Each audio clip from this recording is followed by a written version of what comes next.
የግብፁ ፓትርያርክ አሁን ያሉት ምን እንዳደረጉ ልንገራቸው። ወርቅ ነገር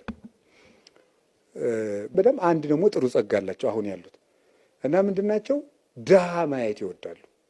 እንግዲህ ሀብት ነው። ሽኖዳ በቴዎሎጂው አበሯት። ደሞኛው ደግሞ ድሃ ማየት እና አንድ ጳጳስ ቤተክርስቲያን ሰርተው ይመርቁልኝ ብለው ፓትርያርኩን ይጋብዟቸዋል። ይጋብዟቸውና ሲሄዱ አንዲት ድሃ እጇን ታርገበግባለች። ፓትርያርኩ ሲገቡ ማለት ወደ አዲሱ ቤተክርስቲያን ካለፉ በኋላ ትዝ አለቻቸው። መልሱኝ አሉ ፓትርያርኩ። ፕሮቶኮሎቻቸው በፍጹም አይቻልም። አይኔ የማገኘው ሳለ መልሰኛሉ። ኧረ እባክዎት እንደምን መልሱኝ። ተመለሱና መኪናቸው ውስጥ ገብተው ያችን ሴት ጥሯታል።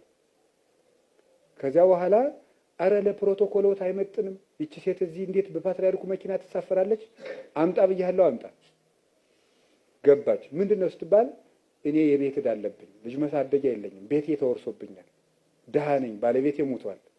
ጳጳሱን ለልጅ ማሳደጊያ ስጠኝ ብዬ ጠይቄው እስካሁን አልመለሰልኝም አለቻቸው።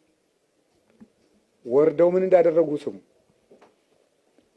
ወርደው ያደረጉት ጳጳሱን ጠርተው ቤተክርስቲያኑ አልቋል አሉት። አዎ ቅዱስ አባታችን ይኸው ተጠናቁ፣ እዩት።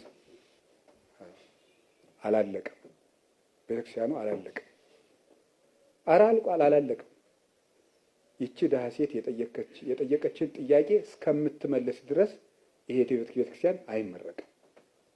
ተመልሰው መኪናቸውን አስነስተው ስልኳን ይዘው ሲያሟላልሽ ደውዪልኝ፣ የማረጋግጠው በእናንተ ሪፖርት ሳይሆን በእሷ ነው ብለው ስልካቸውን ሰጥተው ጥለዋት ሄዱ። ከዛ መጨረሻ ላይ ጳጳሱ ተሯሩጦ ባለሀብቶችን ሰብስቦ ቤት ተገዝቶ ስም ተዛውሮ በአንድ ቀን ማለቁስ ደግሞ መኪና ተገዝቶ ቁልፍ ተይዞ በሙሉ የቤት ካርታ ተሳክቶ ተረክባ ራሷ ደወለች። ወዲያው እኮ ነው በዕለቱ ማለት ነው። ፓትርያርኩ ተመልሰው መጡ፣ ቤተክርስቲያኑን መረቁ። ምሳ ምበላ ከዚች ድሃ ቤት ነው ብለው እንዲህ አድርገው ችግሯን ከፈቱላት ሴት ቤት ምሳ በሉ። ይሄ አሁን በዚህ 3-4 ዓመት ውስጥ የተሰራ እዚያው የሚኖሩ የኛ ሀገር መነኩሴ የነገሩኝ ታሪክ ነው። ያጫወቱኝ ማለት እንዲህ አድርገው ምን ማለት አሁን እውነተኛይቱ ቤተክርስቲያን አዩአት ማለት ያሉት ምንድን ነበር? ቤተክርስቲያኑ አልቋል ነው አላለቀም ነው ያሉት?